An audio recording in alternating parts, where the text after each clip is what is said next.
વિદ્યાર્થી મિત્રો, સુરેન્દ્રનગર જિલ્લાના વઢવાણ તાલુકાની શ્રી રામપરા પ્રાથમિક શાળા નંબર 1 માંથી હું આનંદ પટેલ આપ સૌનું હાર્દિક સ્વાગત કરું છું। કોરોના મહામારીની વચ્ચે જ્યારે ઘરેથી શિક્ષણ કાર્ય ચાલુ છે ત્યારે અમે અમારી YouTube ચેનલ પર અલગ અલગ વિષયના ધોરણ 3 થી 8 ના વિડીયો અપલોડ કરીએ છીએ। તો એ જ સૂચિમાં આજે ધોરણ 8 વિજ્ઞાન વિષયનું પહેલું પ્રકરણ પાક ઉત્પાદન અને વ્યવસ્થાપન લઈને આવ્યા છીએ। તો સૌથી પહેલા પાક ઉત્પાદન અને વ્યવસ્થાપન। સૌથી પહેલા શબ્દ છે પાક ઉત્પાદન। તો પહેલા તો પાક કોને કહેવાય? તમે સમજી જ ગયા છો કે આજે આપણે ખેડૂતોની વાત કરીએ છીએ। હવે દેશના 135 કરોડની જનતા છે આપણા ભારત દેશમાં। બધાને રોટી, કપડા અને મકાન જોઈએ। રોટી તો કિસાન પૂરી પાડે, ખેડૂત પૂરી પાડે છે। એટલે જ લાલ બહાદુર શાસ્ત્રીએ સેનાના જવાનોની સાથે ખેડૂતોની સરખામણી કરી અને જય જવાન જય કિસાનનો નારો આપ્યો। એવા ખેડૂતોની આજે આપણે ચર્ચા કરવાની છે। તો સૌથી પહેલા તો પાક એટલે શું? હવે આપણા ઘરે આપણે એક લીંબોડી વાવી હોય અને એમાં આપણે લીંબુ રોજ લેતા હોય તો એને પાક ન કહેવાય। મોટા પાયા ઉપર તમે 2-4 વીઘામાં ખેતરમાં લીંબોડી વાવો તો એને પાક કહેવાય। તો કોઈ પણ વનસ્પતિનું મોટા પાયે તમે ઉત્પાદન કરો તો એને પાક કહેવાય। તો આથી પાકની વ્યાખ્યા। પાકનું ઉત્પાદન કરવું એટલે પાકનું નિર્માણ કરવું, પાક ઉગાડવો, એમાંથી ઉપજ મેળવવી, તો એ થયું પાકનું ઉત્પાદન।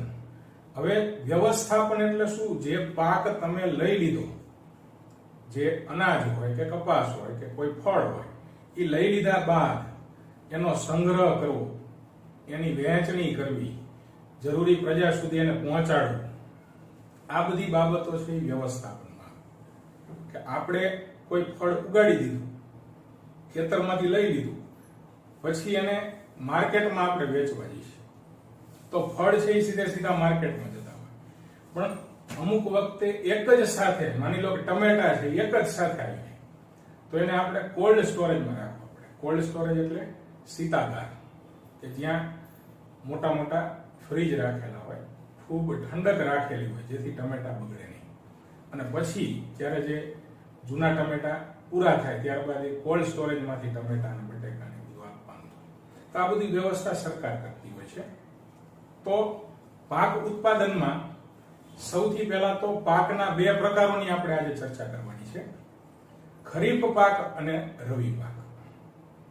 હાલમાં આપણે જે અત્યારે જે પાક ઉગાડીએ છીએ ચોમાસાની ઋતુમાં એને ખરીફ પાક કહેવાય। અત્યારે આપણે કયા પાક ઉગાડીએ છીએ ખેતરમાં? તો કપાસ અત્યારે ઉગાડીએ છીએ, એ સિવાય મગફળી, એ સિવાય બાજરી, આટલા તો આપણા વિસ્તારના જાણીતા પાકો થઈ ગયા। તો ખરીફ પાક એટલે શું? કે જે ચોમાસાની ઋતુમાં, એટલે કે વરસાદના પાણીની મદદથી જ જે પાક ઉગાડવામાં આવે એને ખરીફ પાક કહેવામાં આવે। તો આ ખરીફ પાકમાં કોનો સમાવેશ થાય અને એનો સમયગાળો શું હોય? તો ખરીફ પાક આપણે જૂન મહિનામાં ઉગાડીએ છીએ। આપણે ત્યાં જૂન મહિનામાં ચોમાસું ગુજરાતમાં બેસે, તો જૂન મહિનામાં ઉગાડીએ અને લગભગ 4 થી 5 મહિના જેટલો સમયગાળો થતો હોય, એટલે જૂન, જુલાઈ, ઓગસ્ટ અને સપ્ટેમ્બર। તો ખરીફ પાકનો સમયગાળો છે જૂન થી સપ્ટેમ્બર સુધીનો। હવે એના ઉદાહરણ તમને બાજુમાં દેખાય છે, મકાઈ, બાજરી, ડાંગર, સોયાબીન, મગફળી અને કપાસ, આ બધા ખરીફ પાક છે। ચાલો હવે નેક્સ્ટ બીજો જોઈએ રવિ પાક। તો રવિ પાક એટલે શું? શિયાળાની ઋતુમાં જે પાક ઉગાડવામાં આવે, એટલે કે આપણો જે ખરીફ પાક તમે લઈ લીધો પછી જે પાક ઉગાડવામાં આવે એને રવિ પાક કહેવાય। હવે આપણો ખરીફ પાક પૂરો ક્યારે થયો? તો સપ્ટેમ્બરમાં। તો હવે રવિ પાક ક્યારે ઉગાડવાનો હોય? ઓક્ટોબર। તો ઓક્ટોબર થી 6 મહિના, કારણ કે અહીંયા વરસાદી પાણી મળતું નથી એટલે આ વધુ સમય લે છે। ઓક્ટોબર, નવેમ્બર, ડિસેમ્બર, જાન્યુઆરી, ફેબ્રુઆરી અને માર્ચ, આ માર્ચ સુધીનો એનો સમયગાળો છે। તો રવિ પાકમાં કયા કયા ઉદાહરણ? તો ઘઉં, ચણા, વટાણા, રાઈ અને અળસી, આ બધા રવિ પાકના ઉદાહરણ છે। તો આ થયા ખરીફ પાક અને રવિ પાક। ચાલો હવે ખેડૂત છે એ પાકનું ઉત્પાદન કરે તો એમાં લગભગ 7 તબક્કાને અનુસરે છે. તો એના તબક્કા કયા પાક ઉત્પાદનના? મુખ્ય તબક્કા આપણે આ 7 તબક્કા જે તમને બાજુમાં દેખાય, આ 7 તબક્કાનો તમારે આ ચેપ્ટરમાં અભ્યાસ કરવાનો છે. તો સૌથી પહેલો તબક્કો છે ભૂમિને તૈયાર કરવી. બીજો તબક્કો છે રોપણી અથવા વાવણી.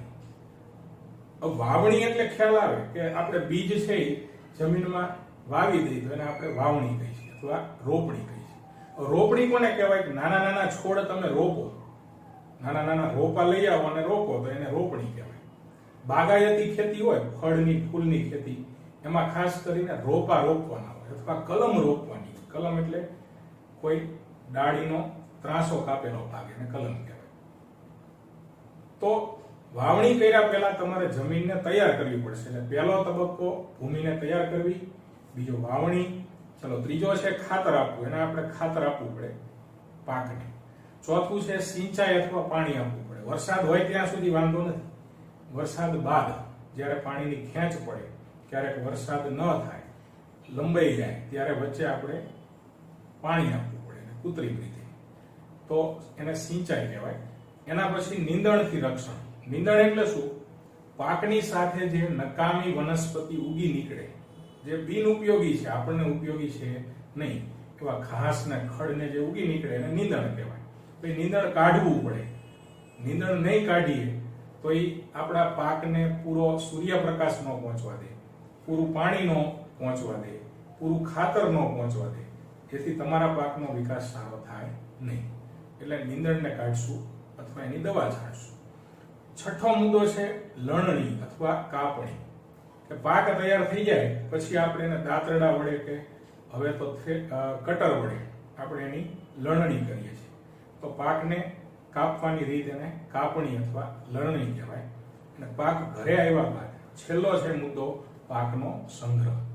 ખેડૂતો મોટે ભાગે પાક વેચી દેતા હોય છે માર્કેટિંગ યાર્ડમાં, પછી સરકાર દ્વારા એ પાકનો સંગ્રહ કરવામાં આવે છે. તો આ 7 મુદ્દા આપણે આ ચેપ્ટરમાં ભણવાના છે.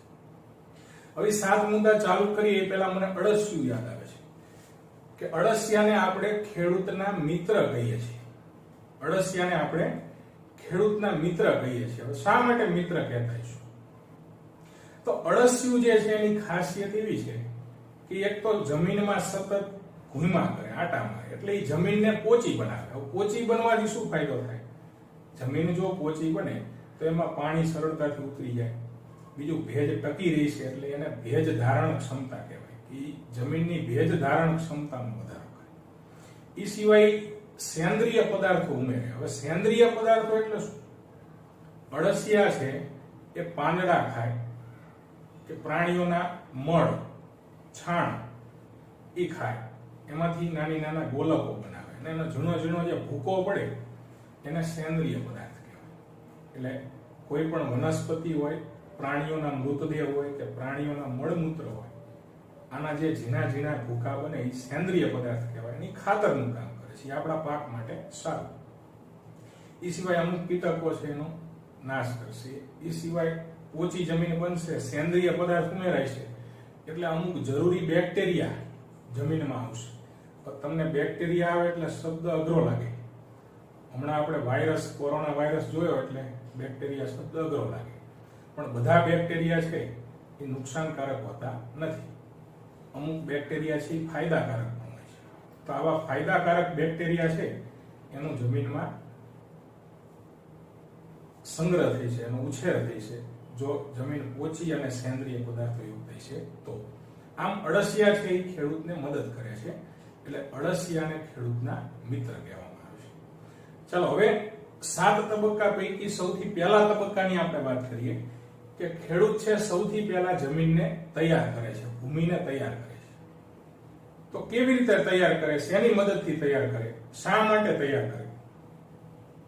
હવે જો છેલ્લા વર્ષે, ગયા વર્ષે તમે કોઈ પાક ઉગાડ્યો, કપાસ ઉગાડ્યો, તો ખેડૂત આ વર્ષે પણ એમાં કપાસ ઉગાડતો નથી, પાકની ફેરબદલી કરે છે. શા માટે? તો કપાસ છે એ કોઈ ચોક્કસ પ્રકારના પોષક તત્વો હોય ને એને જમીનમાંથી વાપરી લે. બીજા વર્ષે તમે કપાસ વાવો તો એ જમીનમાં જે કપાસને પોષક તત્વ હોય એ પૂરતું હોય નહીં. એટલે પછી જો પાક બદલી નાખવામાં આવશે તો પાકનો વિકાસ છે સારો થાય છે. માની લો કે પહેલા તમે કોઈ એક્સ પાક વાયો એને જમીનમાંથી ફોસ્ફરસ લઈ લીધો.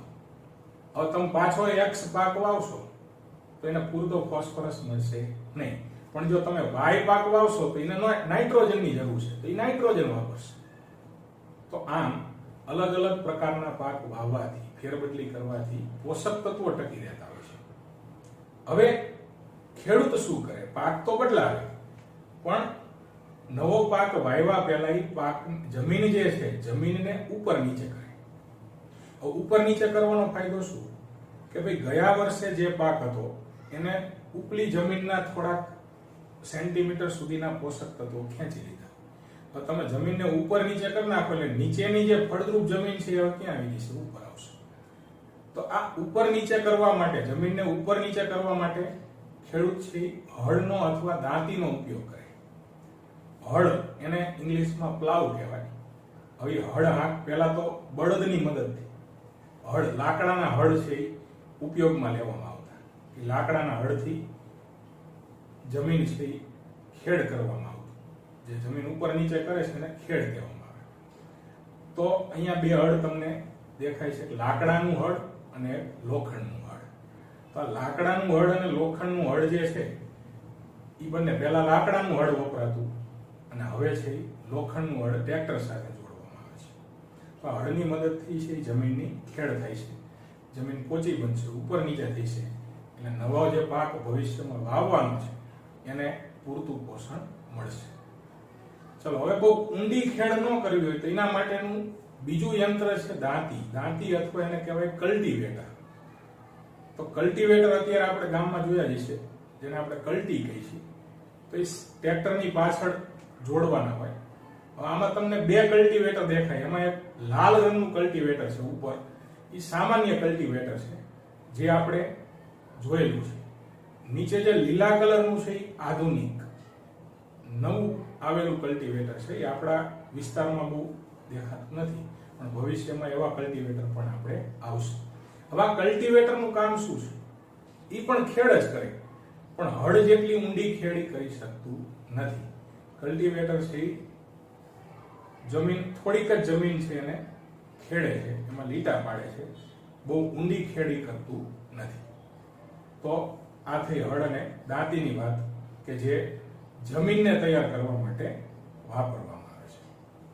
હવે બીજો મુદ્દો જોઈએ, રોપણી અથવા વાવણી. રોપણી અથવા વાવણી. હવે રોપણી એટલે શું? પહેલા જ વાત કરી કે કોઈ પાકના રોપા છે એ તમે લાવીને રોપો તો એ રોપણી કહેવાય, અને બીજને વાવો તો એ વાવણી કહેવાય. હવે સારી ક્વોલિટીના બીજ પસંદ કરવા ખૂબ જરૂરી છે, સારી ગુણવત્તાના બીજ. ખેડૂત છે એ જો સારી ગુણવત્તાના બીજ નહીં વાપરે તો ખેડૂતને નુકસાન જશે. તો આપણે ઘરે કેવી રીતે નક્કી કરી શકીએ કે આ સારી ક્વોલિટીના બીજ છે કે નબળી ગુણવત્તાના બીજ છે? તો એના માટે આપણે પાઠ્યપુસ્તકમાં પ્રવૃત્તિ આપી છે કે એક વાટકામાં પાણી લઈ તમે મગના દાણા નાખી દો, તો જે મગના દાણા ડૂબી જાય ને એ ભારે હોય તો એ સારી ગુણવત્તાના છે, અને જે મગના દાણા ઉપર તરે છે એ ફોફા, આપણે જેને ફોફા કહીએ, ફોફા એટલે અંદરથી કોતરી ગયા હોય, તો અંદર જે એમાં સ્ટાર્ચ હોવો જોઈએ, સ્ટાર્ચ પૂરતો હશે નહીં. તો જે હલકા દાણા છે એની ગુણવત્તા સારી ગણાતી નથી. તો આ થઈ બીજની ગુણવત્તાની વાત. હવે બીજને વાવવા માટે શેનો ઉપયોગ થાય? તો પહેલાના સમયમાં જે વાવણીઓ વપરાતો, વાવણી કરવા માટે વાવણીઓ વપરાય, એ સાદા લાકડાના વાવણીયા હતા. અહીંયા તમને દેખાય છે પહેલાના સમયમાં કેવા હતા વાવણીયા. હું અહીંયા બંનેના ફોટા મૂકવાનો પ્રયત્ન કરીશ, જૂના સમયના વાવણીયા અને નવા સમયના વાવણીયા.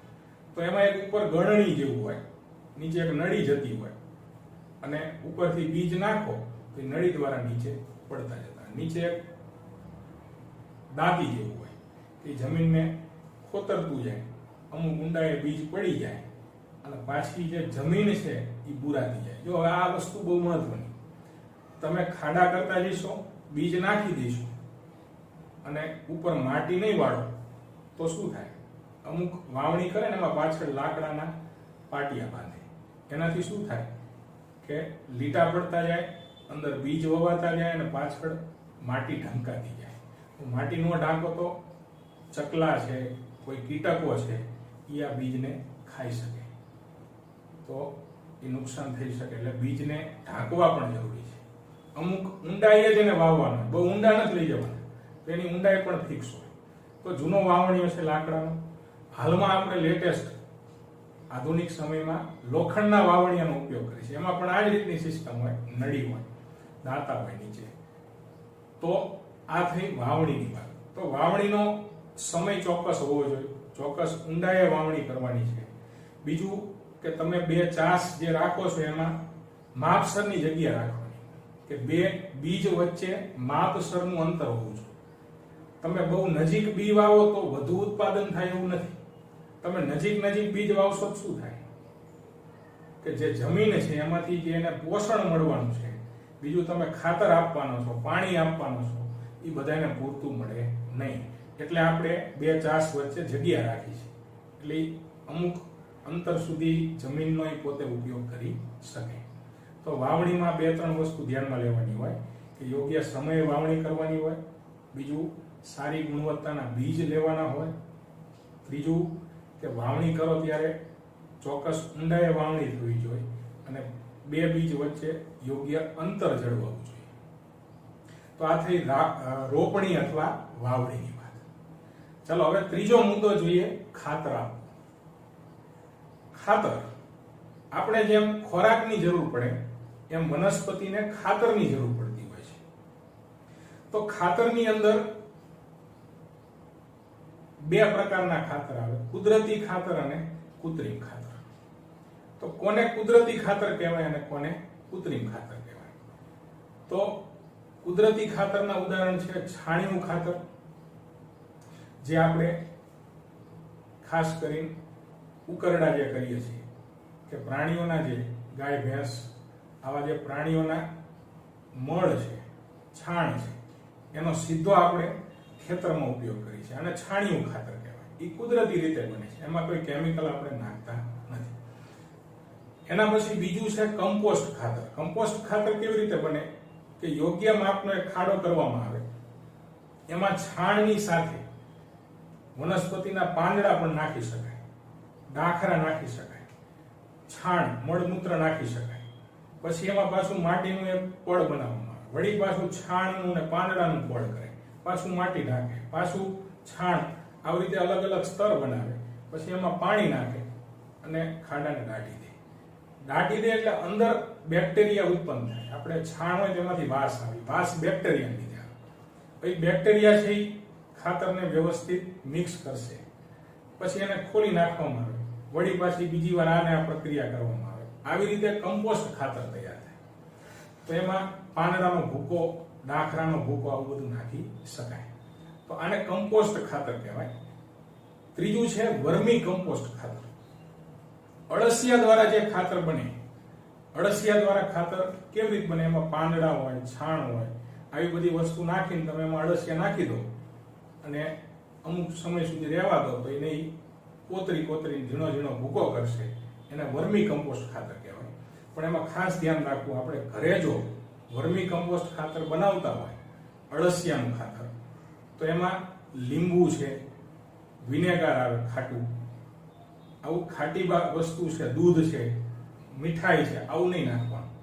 કારણ કે અળસિયાને એની એલર્જી છે, એને એના માટે યોગ્ય ખોરાક નથી. કારણ કે દૂધ, લીંબુ, આના જે અમુક બેક્ટેરિયા પેદા થાય છે, એના લીધે અળસિયાને નુકસાન થતું હોય છે.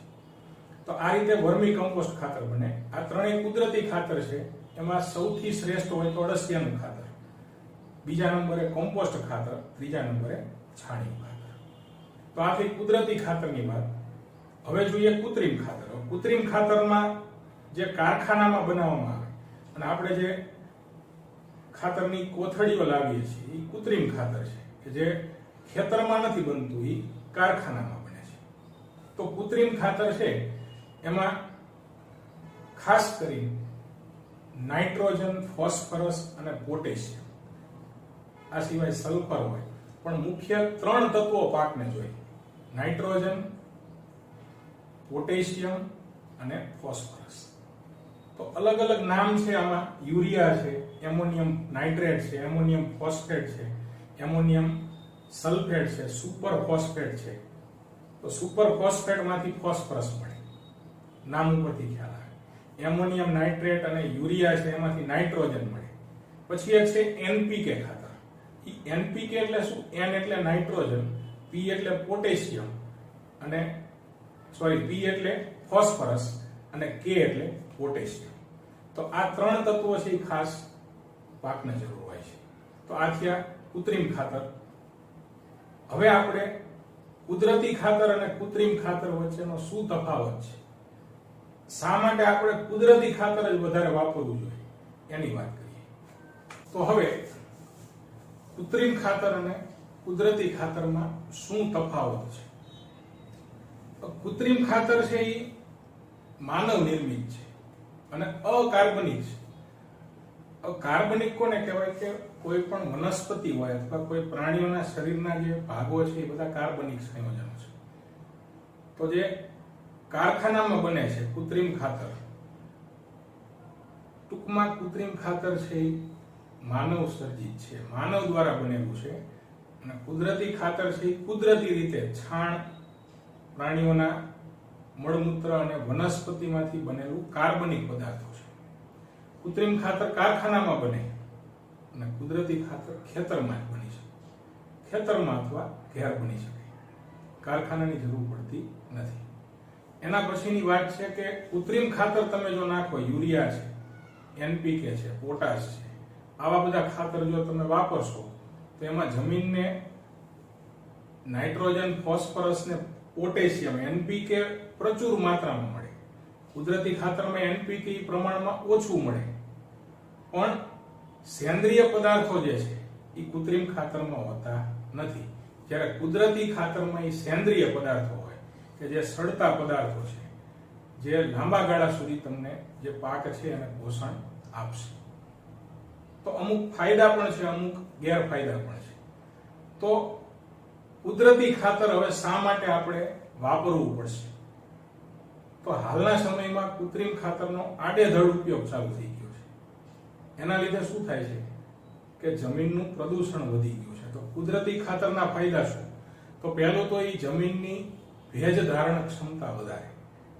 સેન્દ્રિય પદાર્થો હોય ને એટલે ભેજ એમાં ટકી રહેશે, ભેજ ઉડશે નહીં, જેથી જમીનને લાંબા સમય સુધી પાણીની જરૂર પડશે નહીં.